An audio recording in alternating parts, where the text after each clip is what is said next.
กับช่องสร้างน้อยทราเวลเนาะซึ่งมื้อนี้เป็นอีกมื้อหนึงเนาะที่เขาว่ากุดเวียดแล้วก็กุดจีนแล้วมื้อนี้แฟนรายการหรือว่า FC เฮาเนาะก็คือรุ่นอาวุโสเลยเนาะแม่น้อยนาเพิ่นเชิญมาบ้านของเพิ่นแล้วมื้อนี้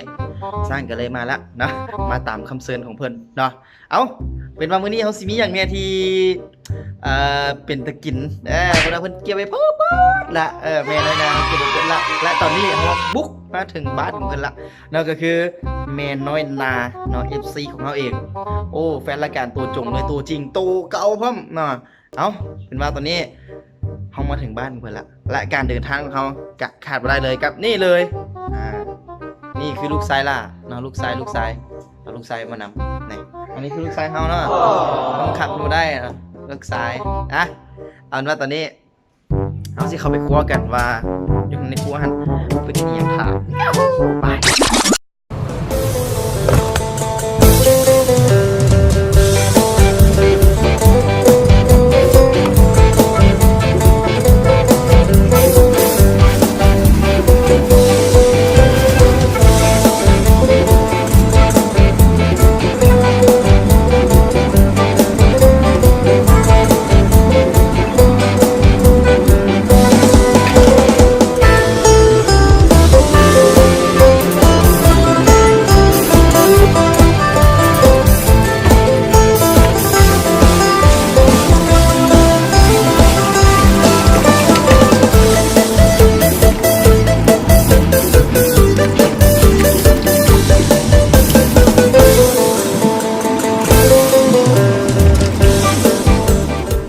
ตอนนี้อยู่ทางหน้าบ้านหน้าเรือนละตอนนี้เพิ่นอยู่ทางไหนเพิ่นแต่งตัวก่อนต้องบอกว่าแต่งตัวงามๆเด้อเพราะว่าสิมาเฮ็ดคลิปพร้อมเนาะเอาเฮ็ดคลิปลงเพจเนาะเพิ่นโอเคสิแต่งงามๆเนาะเอาเป็นว่าเข้าไปข้างในกันเฮาเนาะสำหรับวันนี้เฮาก็มาเจอหน้าเจอตาแม่น้อยนาเย้คนงามนี่อันนี้คือแม่น้อยนาเนาะแม่น้อยนาเป็นแฟนรายการเฮาประจำกันเลยเวลาที่เฮาจัดรายการอยู่ไสบ่จะเป็นทาง94หรือว่าจะเป็นทาง105เพิ่นก็ติดตามตลอดความรู้สึกของเพิ่นวันนี้มาเยอะมาหยามเพิ่นเนาะเป็นแม่ฮักเขาเลยแหละมื้อนี้จังได๋คือครับได้ยินว่าเฮ็ดท่าเฮาว่าไปเฮ็ดท่าเฮ็ดกินท่าแม่นบ่เฮ็ดมีหยังแหน่มีข้าวต้มมีข้าวต้มมีบะหมี่ผักคะน้าบะหมี่ผักคะน้าเนาะบะหมี่ใส่ผักคะน้าเดี๋ยวในเป็ดข้างในไก่นะข้างในเป็ดข้างในไก่แล้วมีอีกเห็ดหอมใส่เห็ดหอมอีกแล้วก็มีซับเป็ดซับไก่ซับเป็ดซับไก่คือซับ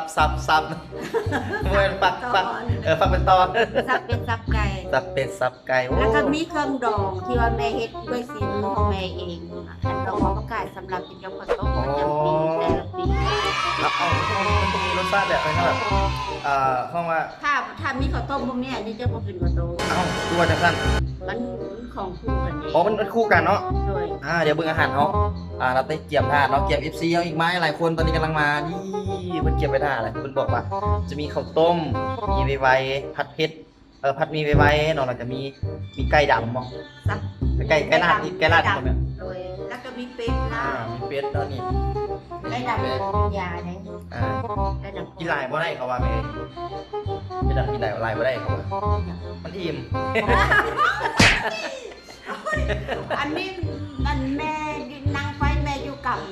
เฉพาะเลยก็เข้าไปกินขาเรือขาอื่นๆนี่ขาร้ายนี่ก็ยังพิษกรรมอันนี้บ่ได้พิษกรรมอันนี้บ่พิษไก่สัตว์ไก่ดำบ่พิษไก่บ่พิษกรรมโอเคเนาะโอ้มีไตไก่มีตับไก่โอ้เดี๋ยวลงท้องบักซักแน่นอนมื้อนี้มาเบิ่งมือในตาเขียวอีก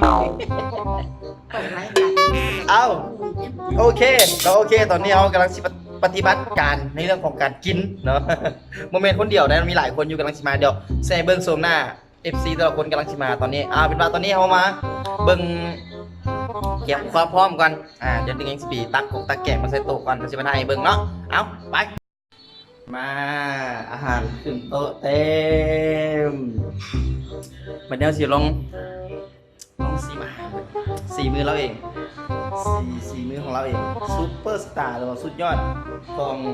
การแต่งกลิ่นสุดยอดเลยพอเคยมากินข้าวรอบนึงแล้วไก่ ก่อน ข้าวต้มกันปะ ต้มผักดอก โอ้พี่จะอะไรกิน อันไปว่าลูกอันตักอันนี้เข้าปากคนนั้นตักอันนี้เข้าน้ำลาย โอ้โอเคลองเบิ่งเนาะ ลองดู ซิงมาต้มก่อนเพราะว่ากูดเวียดกูจริงก็ต้องกินกับต้มก่อนเด้ นี่โอ้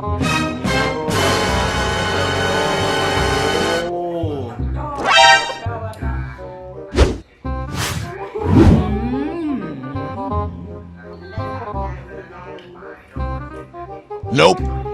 เข้าสบายกินเค็ม คำที่สองมันแซ่บดี อันนั้นจ้ะ หืม อันซึมส่งบอก โอ้ยเลยพี่เดียว ไม่ใช่เกี่ยวอะไรวันวันเลย น้อย ไอ้รุ่นเล็กน้อยมาของจะจัด เสียดาย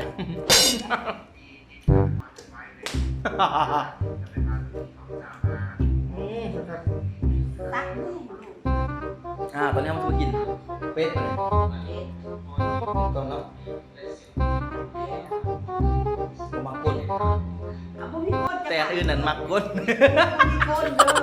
มีก้นป่ะ พ่อแม่ไม่ได้พูดเลย โอ้หนังมันนั่น ก้นมันขามันหูคอมันก็ได้ อันนี้คือ อันนี้ เป็ด เป็ดตุ๋น ตั้ง You suck. กระดูกใส่กระตาเลยจะเป็นกระดองกระตาขาด มันนอกตักถึงตอนเนี่ยกระดูกมัน อันนี้ เนื้อไก่ดำเบิ้งให้เบิ้งเนื้อไก่ดำนี่แหละคือเนื้อไก่ดำบางหน้าเนาะนี่เดี๋ยว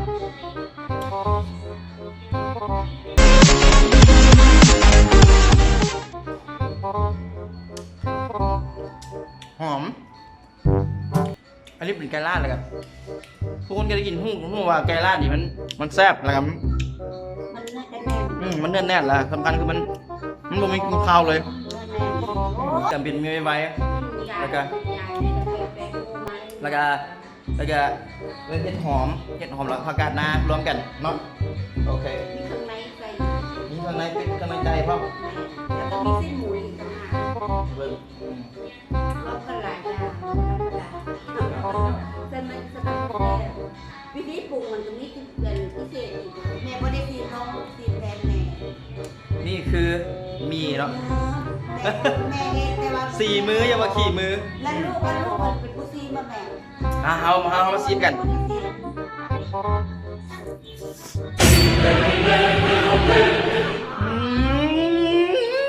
เข็มบอก สุดยอด เข็มหลายหลักจัดเข็ม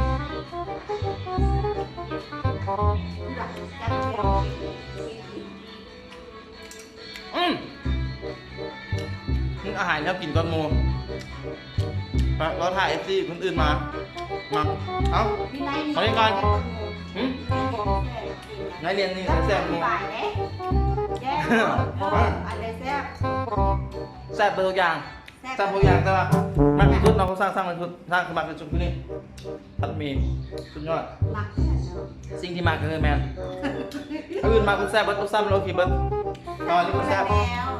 แซ่บภรรยาดูแลแล้ว เอาเวลาตอนนี้ปฏิบัติการกินก่อนเนาะ FC มาตั้งหลังแล้วแต่เขากินก่อนตอนนี้ตอนนี้กินข้าวกันเด้อชัวร์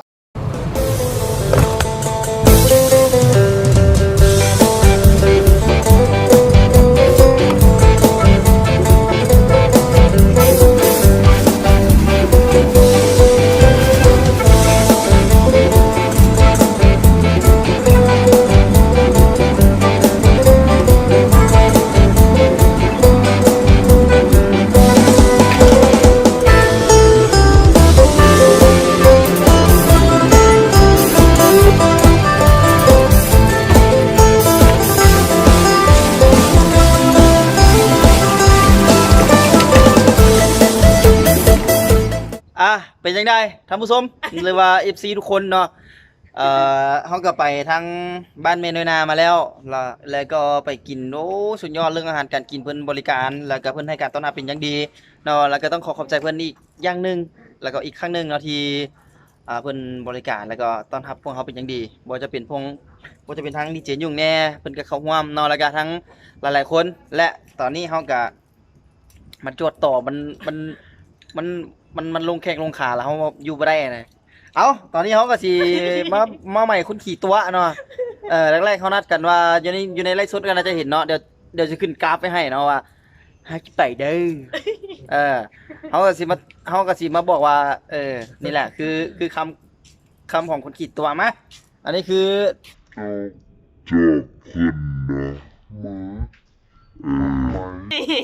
เอานะตอนนี้เราสิปิดคลิปในเบรกนี้เลยเนาะเดี๋ยวพบกันต่อไปว่าสร้างสีพาทราเวลในจุดใดและในบ้านใด ตอนนี้ไปก่อน บ๊ายบาย